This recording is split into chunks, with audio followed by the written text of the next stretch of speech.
President. The senator from Massachusetts is recognized. Mr. President, more than 350,000 of our loved ones have died from a terrible disease.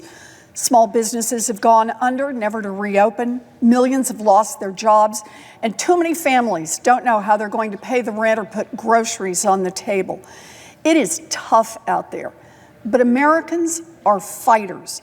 And despite all the challenges, in November, they did what Americans do when they are unhappy with their leadership. They voted for change. They turned their backs on a sitting president who fans the flames of hatred while bodies pile up in the morgue. Instead, they elected a new president who wants to save lives, to save our economy, and to save our democracy. Even as the pandemic raged, Americans showed up for democracy. States worked overtime to set up safe systems, ballot drop boxes and early voting and gallons of hand sanitizer. Voters mailed their ballots earlier, put on masks, and stood in line at the polls. The election of 2020 shattered voting records. So here we are, on the floor of the United States Senate in the aftermath of an historic election held in the middle of a pandemic. People are suffering, and we should be working to get them the help they need.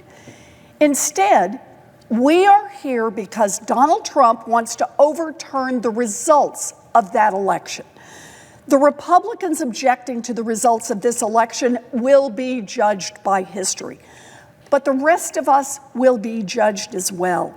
It is our responsibility to stand up for our democracy, even while other senators work to undermine it. Losing is hard. I ran for president myself. It was a hard-fought primary, but Joe Biden won and I lost. I am not the only one to live through that. A number of senators in this room have run for president. None of us was successful. And when we lost, we conceded and we got out of the race, because that is how democracy works. None of us lied about the results. We didn't throw temper tantrums. We didn't tell our allies in Congress or the states to overturn the results. We didn't feed poisonous propaganda to our supporters. We didn't urge people to march on state capitals or to descend on Washington. We accepted the will of the voters. And it's not just us. It's everyone who has run for president since the beginning of America.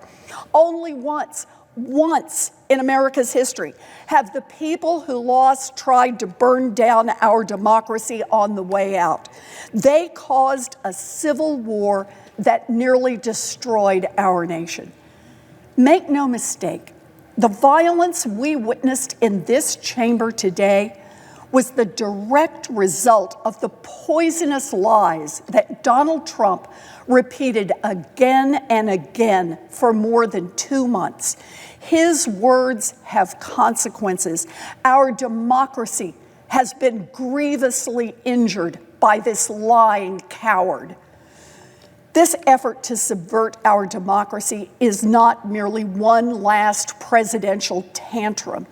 This effort is designed to knock out the basic pillar on which democracy is founded, the idea that the voters, not the sitting president and not the members of Congress, but the voters decide who will lead this nation. A democracy in which the elected leaders do not bend to the will of the voters is no democracy. It is a totalitarian state. And those who pursue this effort are supporting a coup. I urge my colleagues to vote no on this effort to overthrow our democracy.